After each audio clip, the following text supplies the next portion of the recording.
Desde pequeño me ha fascinado la historia, pero nunca imaginé que un capítulo entero estuviera escondido justo bajo nuestros pies, oculto por siglos. No hablo solo de un par de objetos antiguos o textos olvidados, sino de una civilización entera, borrada de todos los libros y archivos.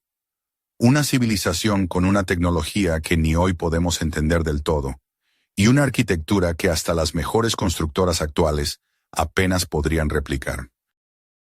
Nos dicen que nunca existió, pero al recorrer las calles viejas de cualquier ciudad española, empiezas a notar detalles que no encajan.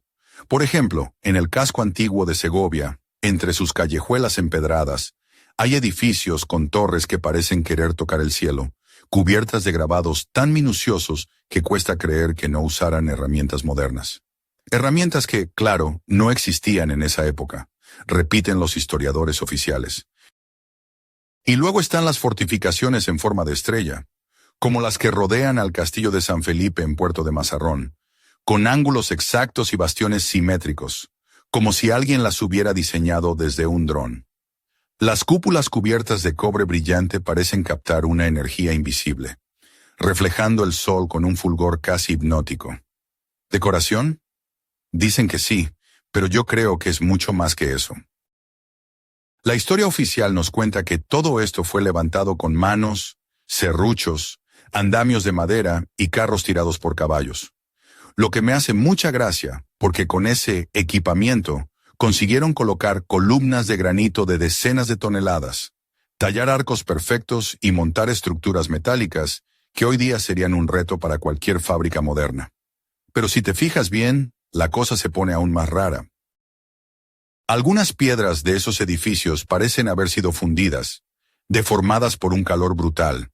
Ventanas y puertas que hoy están bajo el nivel de la calle, como si el suelo hubiera subido, o como si la calle hubiera bajado. En ciudades como Salamanca, puedes caminar sobre lo que antes fueron los primeros pisos de casas que ahora parecen sótanos. ¿Por qué alguien gastaría tanto esfuerzo en construir algo para enterrarlo bajo tierra? Aquí es donde la teoría alternativa empieza a sonar menos loca. No construyeron esos edificios, los desenterraron. Fueron excavados de debajo de capas de barro y escombros de una civilización perdida, restaurados y luego se les inventó una nueva historia, una biografía falsa que encaja con lo que nos quieren hacer creer. Caminamos día a día entre esas obras maestras sin darnos cuenta de que quizás no fueron construidas, sino heredadas, descubiertas y adaptadas. Pero ¿quiénes fueron esos primeros habitantes?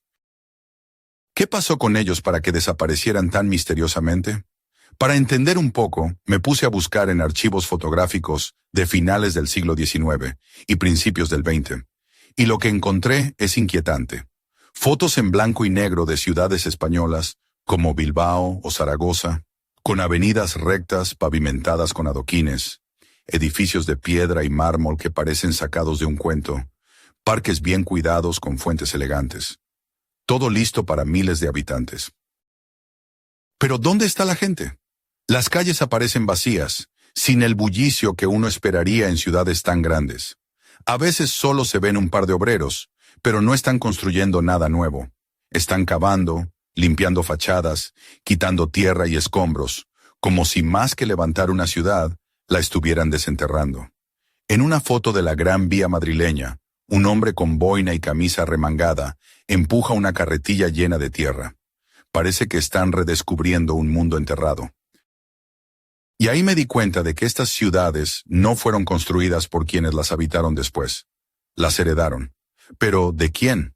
Mirando mapas antiguos, mucho antes de la fotografía, encontré algo que me dejó helado. Desde el siglo XV hasta el XVIII, cartógrafos europeos dibujaban un vasto imperio llamado Tartaria, que se extendía desde Europa del Este, atravesaba Siberia y llegaba casi hasta China. No era una tierra desconocida. Tenía montañas, ríos, ciudades y fronteras bien definidas. Había regiones con nombres como Tartaria Moscovita, Tartaria Independiente o Tartaria China. Estos mapas eran exactos en otros lugares, así que no eran simples fantasías. Pero a finales del XVIII, ese nombre desaparece, como si alguien lo hubiera borrado de la historia. De repente, Tartaria se desvanece de mapas, libros y hasta de la memoria colectiva. Los historiadores dicen que era solo un término europeo genérico para tierras lejanas y poco estudiadas.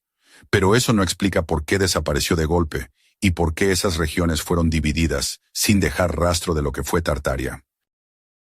Lo más escalofriante vino cuando leí antiguos periódicos y crónicas del siglo XIX y principios del XX, en los que se hablaba de hallazgos sorprendentes, esqueletos gigantes, humanos que medían entre 2 y 3 metros, con cráneos enormes, mandíbulas poderosas, a veces con doble fila de dientes y huesos 2 veces mayores que los nuestros. Junto a ellos, armas gigantescas, hachas y espadas que ningún hombre común podría usar. Pero lo más extraño es que esos restos, después de ser documentados, fotografiados y estudiados, desaparecían misteriosamente de museos y archivos. Algunos fueron enterrados en secreto, otros simplemente perdidos. Parecía que alguien quería borrar toda prueba física de esos gigantes. ¿Y si esos gigantes fueron los verdaderos gobernantes de Tartaria?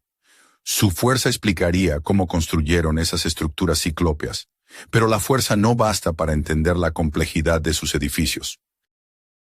En ellos se repiten elementos que parecen más que decoración. Cúpulas cubiertas de cobre, agujas y pináculos con formas extrañas que recuerdan a antenas modernas. El cobre, un excelente conductor eléctrico, se usa siempre en las partes más altas, como si captaran o transmitieran energía invisible. Algunos investigadores sugieren que esas ciudades eran nodos de una red global de energía inalámbrica, usando el campo electromagnético de la Tierra. ¿Imagináis un imperio gigante con energía gratuita, limpia y sin cables? Una utopía tecnológica que desapareció de la noche a la mañana. ¿Y qué pudo destruir tal civilización? La respuesta podría estar en una catástrofe olvidada. La gran inundación de barro. Hace unos 200 o 300 años, una masa gigantesca de barro, tierra y escombros sepultó ciudades enteras, enterrando calles y edificios hasta hacerlos invisibles. Eso explicaría por qué las ventanas del primer piso están bajo tierra y las puertas principales dan a un muro de tierra. Lo que vino después fue un reinicio global. Borrar el pasado, inventar nuevas historias, destruir documentos, quemar bibliotecas y declarar falsos o perdidos todos los vestigios de esa civilización. Lo que llamamos revolución industrial no fue un gran salto inventado de la nada, sino la legalización controlada de tecnologías que ya existían. Y cuando estallaron las guerras mundiales, especialmente la Segunda, muchas ciudades con ese legado fueron bombardeadas hasta quedar en ruinas.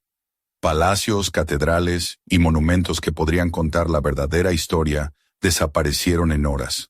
En su lugar, se levantaron edificios modernos, fríos y sin alma, negando cualquier conexión con ese pasado. Así que ahí estoy caminando por las calles de Toledo o Salamanca, mirando esas piedras y preguntándome, ¿qué secretos ocultan? ¿Qué pasó con Tartaria y sus gigantes? ¿Por qué desapareció su historia? Y sobre todo, ¿qué pasaría si alguien hoy descubriera la verdad? Porque mientras escribo esto, acabo de encontrar un viejo mapa oculto en un rincón polvoriento de la Biblioteca Nacional. Y hay algo dibujado en él que no debería estar ahí. Algo que podría cambiarlo todo. Pero eso, querido amigo, es una historia para otro día. Mientras hojeaba aquel antiguo mapa, una sensación extraña me recorrió la espalda, como si alguien me estuviera observando desde la penumbra de la sala. El papel amarillento y frágil mostraba claramente las fronteras de Tartaria, pero en una esquina, casi oculto entre los pliegues, había un símbolo que no reconocía. Un círculo barrado por una línea curva, como un ojo cerrado. Me pregunté si era una especie de marca secreta o un aviso para quienes supieran interpretarlo. Decidí investigar un poco más y me dirigí a un pequeño pueblo en la provincia de León, llamado Castro Calbón, donde se rumoraba que hace siglos había una torre que nadie lograba explicar. Según los viejos del lugar, la torre de San Ciriaco no solo era más antigua que el propio pueblo, sino que su estructura había sido construida con piedras pulidas y un tipo de cobre que brillaba aún después de siglos. Cuando llegué, la torre se alzaba majestuosa entre un mar de encinas y robles. Su base, rodeada de una ligera capa de barro seco, tenía inscripciones que parecían runas, pero ninguna era conocida por los expertos locales. Me acerqué y noté que el cobre en las cúpulas tenía pequeñas perforaciones y detalles que recordaban a circuitos eléctricos. ¿Será que San Ciriaco era un santo ingeniero? Bromeé para mis adentros, aunque la idea de que fuera un santo con herramientas modernas me hizo sonreír con ironía. Mientras tomaba fotos, apareció una mujer del pueblo. Se llamaba Lucía, llevaba un vestido largo de lino blanco ligeramente transparente que se ceñía a su figura con elegancia natural. Sus ojos verdes contrastaban con su pelo negro, recogido en un moño desordenado, y en sus pies calzaba unas alpargatas de esparto, típicas de la zona, que daban un aire sencillo pero seductor. Me observó con curiosidad y me preguntó qué hacía allí. Le conté sobre mi búsqueda y ella soltó una risa suave, como si supiera algo que yo no. Aquí decimos que la torre es un vestigio de los gigantes, me dijo en voz baja, que ellos no solo eran enormes, sino que dominaban la energía misma. Pero cuidado, esos secretos no le gustan a todos. Le pedí que me contara más, y Lucía accedió, mientras nos sentábamos en un banco cercano. Me explicó que durante generaciones, su familia había transmitido historias sobre una civilización que vivió antes de la nuestra, cuyos descendientes quedaron ocultos en las montañas y valles, mezclándose con los habitantes para proteger sus saberes. Me contó que en las noches de luna llena, algunas luces extrañas se veían alrededor de la torre, como si alguien encendiera faroles invisibles. ¿Luces?, pregunté, intentando no parecer un escéptico. Lucía asintió y añadió con una sonrisa pícara. No te creas que son fantasmas, pero tampoco son del todo normales. A veces parecen señales o mensajes cifrados. Mientras hablábamos, sentí que la atmósfera cambiaba. Una brisa fresca levantó hojas secas y el sol empezó a ocultarse tras la Sierra de la Cabrera. La sombra de la torre se alargaba y la sensación de que no estaba solo se intensificó. De repente, escuchamos un ruido metálico cerca de un antiguo pozo, y ambos nos giramos al unísono. Quizás los gigantes aún vigilan, bromeé para romper la tensión. O solo es el eco de un nabo cayendo. Lucía me miró con una sonrisa enigmática y dijo, aquí, amigo, nada es lo que parece.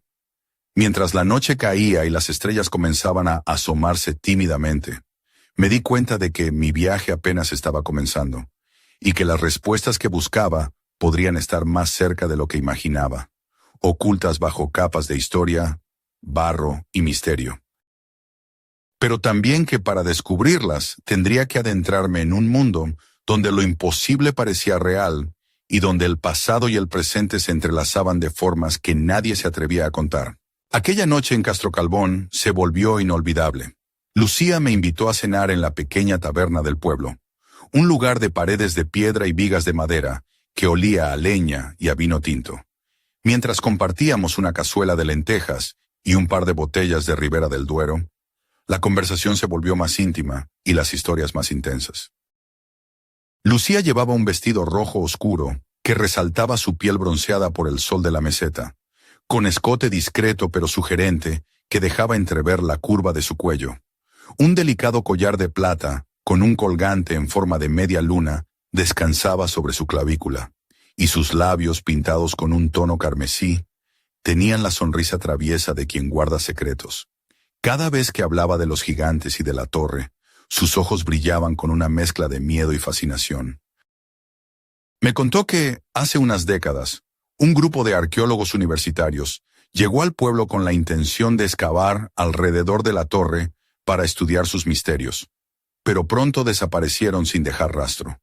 Algunos decían que fueron advertidos por los descendientes ocultos de aquella antigua civilización, otros que la torre misma rechazaba a quienes no estaban preparados. Lucía me miró fijamente y soltó una broma con media sonrisa. Quizás la torre tiene mejor seguridad que el Banco de España. Al terminar la cena, salimos a la plaza principal, donde la luna llena bañaba de plata las fachadas antiguas. El silencio era absoluto, solo interrumpido por el susurro del viento entre los árboles. Lucía me condujo hacia una pequeña puerta oculta entre las sombras de una casa abandonada. Aquí empezó todo, dijo en un susurro. Entramos y, tras caminar unos pasos, me mostró un muro cubierto de símbolos extraños, grabados con una precisión que parecía imposible para manos humanas sin herramientas modernas.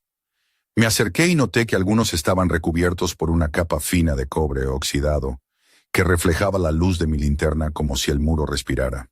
Dicen que estos símbolos son un lenguaje olvidado, explicó Lucía, un código que solo los iniciados pueden descifrar. Algunos creen que son instrucciones para activar antiguos dispositivos escondidos en la torre. Mientras mis dedos rozaban las inscripciones, sentí un leve cosquilleo, como si el muro emitiera una vibración casi imperceptible. Lucía me observó y con una sonrisa cómplice soltó. Si esto fuera una película, ahora vendría un rayo de luz y todo se iluminaría. Le contesté que esperaba que no, porque no estaba para salir corriendo a medianoche detrás de fantasmas. De repente, un ruido seco nos sobresaltó. Venía del exterior, como si alguien estuviera removiendo piedras cerca del pozo. Salimos a la calle y vimos a un hombre encapuchado, agachado y con una pala en la mano, cavando con rapidez. Al notar nuestra presencia, levantó la vista y mostró un rostro curtido, con cicatrices y una mirada feroz que parecía haber vivido 1000 vidas.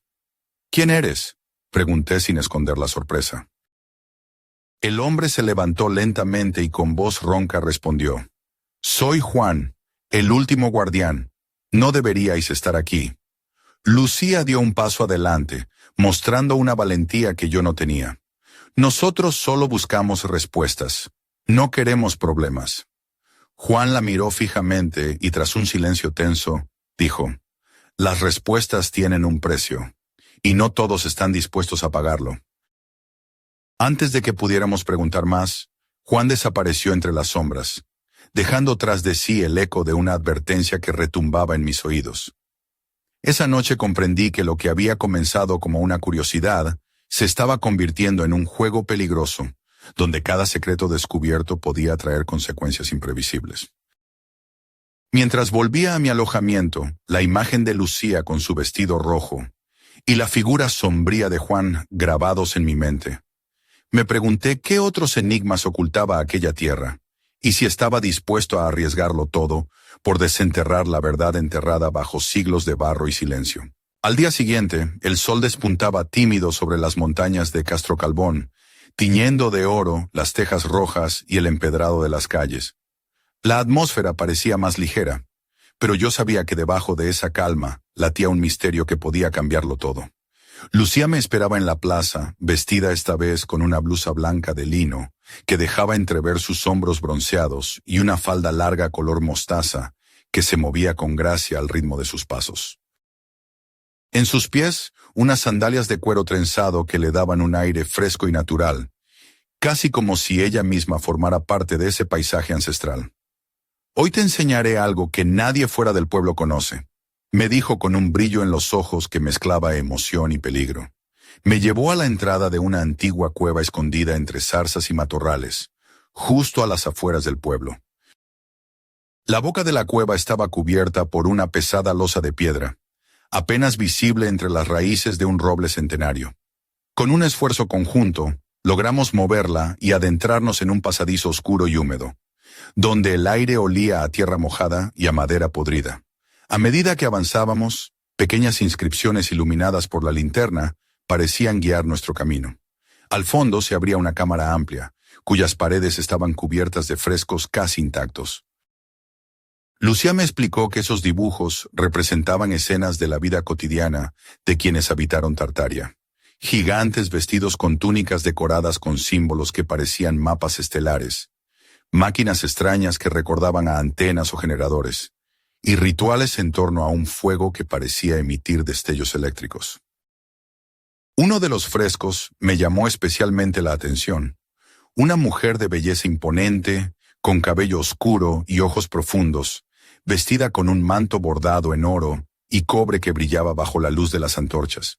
Su postura era desafiante, con una mano extendida hacia una estructura que parecía un templo, coronado por una gran cúpula verde. La figura emanaba una sensualidad sutil, reforzada por la delicadeza de sus joyas, brazaletes finos, un collar de eslabones metálicos y anillos que reflejaban la luz con destellos cálidos. Lucía me susurró: se dice que era la reina guardiana, la que protegía el conocimiento y la energía de Tartaria. Mientras contemplaba el fresco, sentí una mezcla de admiración y algo parecido a una llamada, como si aquella figura me invitara a descubrir más. Pero también apareció una sombra de duda. ¿Qué ocurrió para que una civilización tan avanzada desapareciera? ¿Qué fuerza pudo doblegar a estos gigantes y hacer que su historia fuera borrada?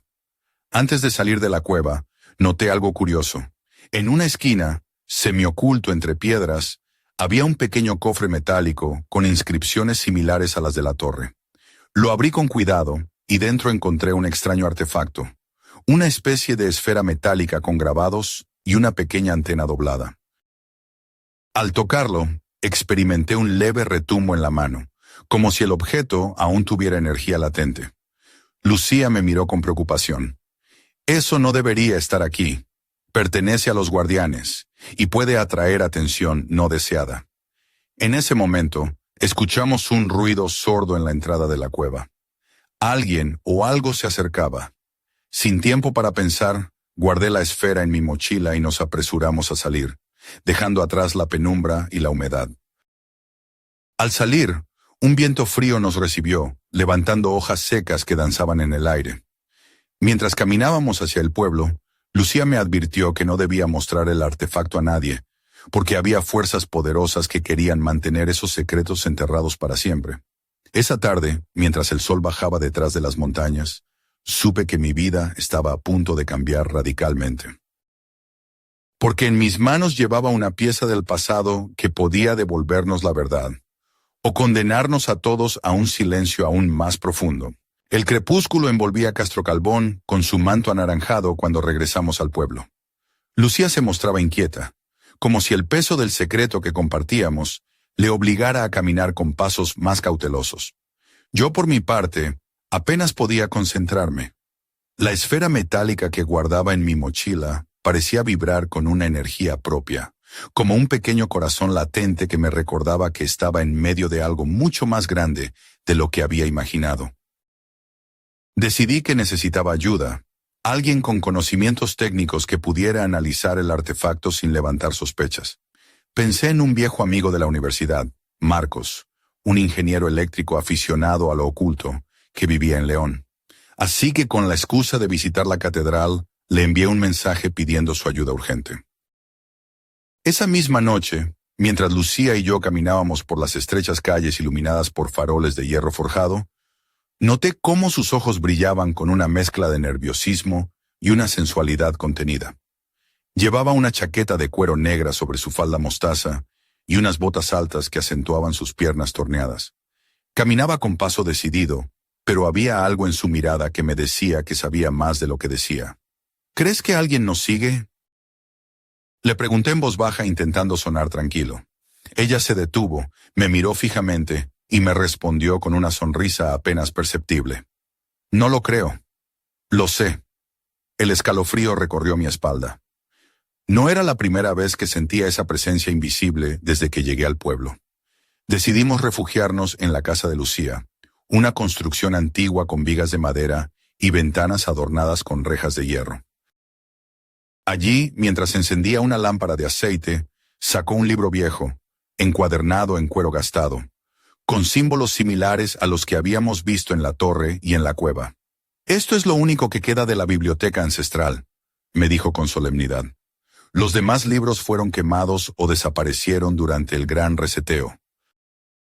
Pasamos horas leyendo fragmentos y dibujos que relataban la historia de Tartaria, sus gigantes, su red de energía y la catástrofe que los sepultó bajo barro y silencio. Lucía me contó que, tras la gran inundación de barro, los pocos sobrevivientes se dispersaron, ocultando sus conocimientos para que no cayeran en manos equivocadas. Sin embargo, a medida que la noche avanzaba, yo no podía quitarme una idea de la cabeza. ¿Qué papel jugaba aquel artefacto en todo esto? ¿Podía ser la clave para despertar esa antigua red energética? ¿O era un peligro que debía mantenerse oculto para siempre? De repente, un golpe seco en la ventana nos sobresaltó. Al asomarnos, solo vimos la sombra fugaz de un gato callejero, aunque ambos supimos que no era tan simple. Lucía suspiró y me dijo, «No estás solo en esto. Hay quienes quieren que este secreto nunca salga a la luz, y están dispuestos a todo». Aquel instante me recordó que, en medio de la búsqueda, no solo me enfrentaba a enigmas del pasado, sino también a fuerzas presentes, ocultas y despiadadas. La aventura que había comenzado con curiosidad se tornaba en una carrera contra el tiempo y la oscuridad. Mientras me preparaba para dormir, con la esfera metálica sobre la mesa, no pude evitar pensar en la reina del fresco de la cueva, con su manto de oro y cobre, y en el mensaje que parecía ocultar, que la verdad, por muy enterrada que estuviera, siempre busca salir a la luz. Pero, ¿a qué precio? El amanecer en Castro Calbón traía consigo una calma engañosa, como el silencio antes de una tormenta. Al abrir los ojos, sentí que algo había cambiado. La esfera metálica, que la noche anterior había dejado cuidadosamente sobre la mesa, ahora parecía emitir un leve resplandor verdoso, como si estuviera despertando de un largo sueño. Lucía, que ya estaba despierta, me miró con una mezcla de asombro y preocupación. «No sé cuánto tiempo podrá aguantar así», susurró. «Es como si tuviera vida propia». Decidimos que lo mejor sería llevar el artefacto a Marcos cuanto antes de que alguien más lo descubriera. Mientras preparábamos nuestras cosas, escuchamos un ruido sordo en la calle. Al asomarnos, vimos un grupo de hombres vestidos con chaquetas oscuras y gafas de sol, aunque la luz apenas comenzaba a filtrarse. Se movían con discreción, pero sus miradas parecían buscar algo, o a alguien. «Esos no son turistas», murmuró Lucía. «Nos están siguiendo». Sin perder tiempo, salimos por un camino oculto entre los campos de cereal, donde los tallos dorados se mecían con el viento como un mar dorado. La tensión crecía con cada paso, pero la urgencia nos impulsaba. Llegamos a la estación de tren de Benavente, donde tomaríamos el Cercanías hacia León. El sonido del tren acercándose era casi una melodía de liberación. Ya en León, Marcos nos recibió en su taller, un espacio lleno de cables, circuitos y viejos aparatos eléctricos. Lucía mostró la esfera mientras Marcos la examinaba con detenimiento bajo una lupa. Su expresión cambió de curiosidad a asombro, y luego a cautela. «Esto no es simplemente un artefacto antiguo», dijo. «Parece un dispositivo capaz de captar y emitir señales electromagnéticas. Es tecnología que, si funciona, podría revolucionar nuestra comprensión del pasado y del presente». Mientras hablaba, la esfera emitió un pulso suave que hizo vibrar algunas herramientas sobre la mesa. Por un momento la luz del taller se atenuó, y un zumbido extraño llenó el aire. Marcos frunció el ceño y bromeó con un toque de nerviosismo. «Si esto empieza a llamar a extraterrestres, avisadme para ponerme a salvo». Lucía sonrió, pero sus ojos reflejaban preocupación. Sabíamos que el artefacto activaba algo, ¿pero qué? ¿Y quiénes estaban dispuestos a detenernos? Decidimos investigar los símbolos grabados en la esfera. Marcos conectó un escáner rudimentario a su ordenador, y para sorpresa de todos, los datos que recogía parecían coincidir con patrones encontrados en antiguos manuscritos y mapas de Tartaria. Eran coordenadas, frecuencias y códigos que podrían formar parte de una red energética perdida. Mientras trabajábamos, recibí un mensaje anónimo en el móvil. «Dejadlo, no sabéis en qué os estáis metiendo». La amenaza era clara, pero en lugar de detenernos, aumentó mi determinación. Esa noche, mientras León dormía, Lucía y yo caminamos por la plaza mayor iluminada por farolas doradas. Ella llevaba un vestido azul marino, ajustado en la cintura y con un escote discreto que dejaba ver un collar con un pequeño amuleto en forma de estrella. Sus labios, pintados con un tono suave, se curvaron en una sonrisa melancólica. «Esto va más allá de nosotros», dijo. «Estamos tocando los cimientos de un mundo que se creía perdido, pero que aún late bajo la superficie».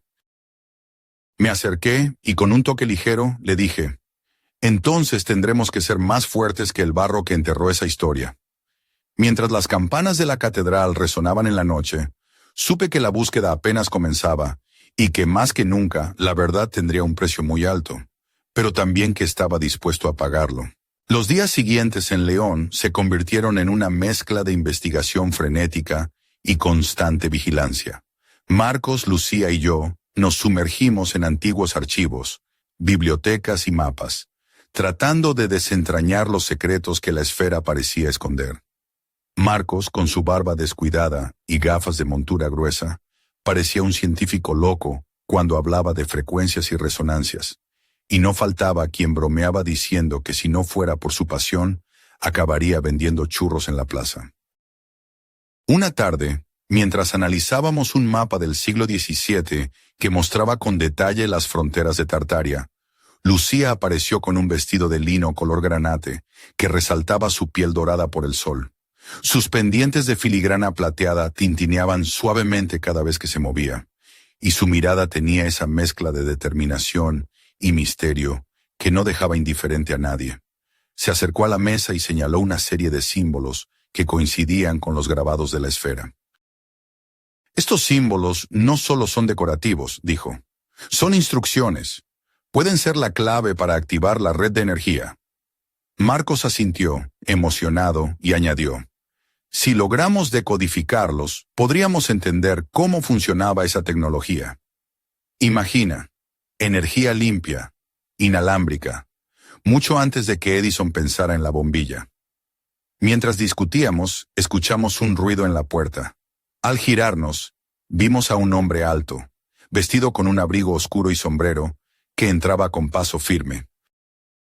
Su mirada era fría y calculadora, y en su mano llevaba un maletín negro. «Buenas tardes», dijo con voz grave.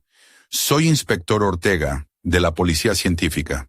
Hemos recibido informes sobre actividades sospechosas relacionadas con objetos arqueológicos en esta ciudad». Lucía me lanzó una mirada rápida y yo sentí un escalofrío. ¿Cómo sabían ellos de la esfera? Intenté mantener la calma. «Estamos realizando una investigación académica», respondí.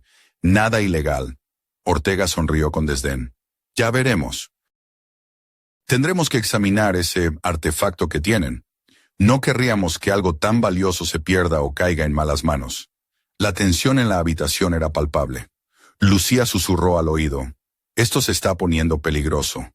Debemos actuar rápido». Esa noche, mientras la ciudad dormía, decidimos esconder la esfera en un lugar seguro. Una antigua bodega subterránea que había pertenecido a la familia de Lucía durante generaciones. El acceso estaba camuflado bajo una trampilla oculta en el suelo de la cocina, y el olor a vino añejo y madera envejecida daba al lugar una atmósfera casi mágica. Mientras bajábamos, Lucía me tomó de la mano con suavidad. Su piel cálida contrastaba con el frío de la piedra, y en ese instante sentí una conexión profunda, como si compartiéramos no solo un secreto, sino un destino. «No sé qué pasará», confesó, «pero sé que esto es solo el comienzo». Al salir de la bodega, la luna llena iluminaba las calles de León con un brillo plateado. La ciudad parecía tranquila, pero yo sabía que en cualquier sombra la amenaza acechaba. Aquel hombre, Ortega, no era más que un peón en un juego mucho más grande. Y nosotros, sin quererlo, estábamos jugando con fuego. Mientras caminábamos hacia la puerta, Lucía se detuvo y me miró con una sonrisa pícara. «¿Sabes qué?», dijo. «Si esto es una conspiración, al menos que sea emocionante».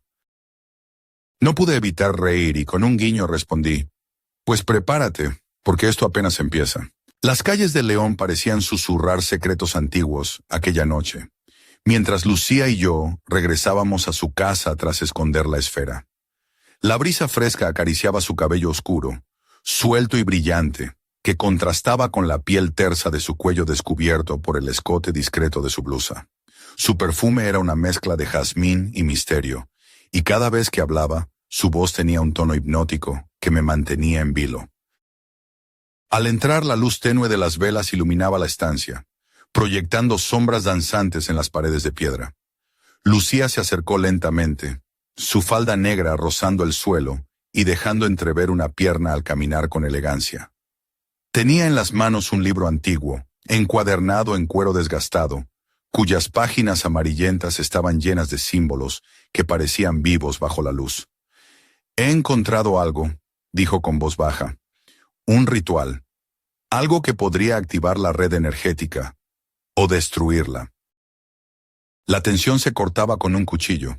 Me acerqué a ella y, con cuidado, pasé los dedos por las letras y símbolos que parecían cobrar sentido en aquel instante. Lucía sonrió, una sonrisa cargada de promesas y peligro. «Esto no es solo historia», susurró. «Es poder, y el poder siempre atrae a los que no quieren compartirlo». En ese momento, un golpe seco resonó en la puerta. Los dos nos miramos, sabiendo que no era una visita amistosa. Lucía se acercó y con un movimiento rápido apagó las velas. La oscuridad nos envolvió.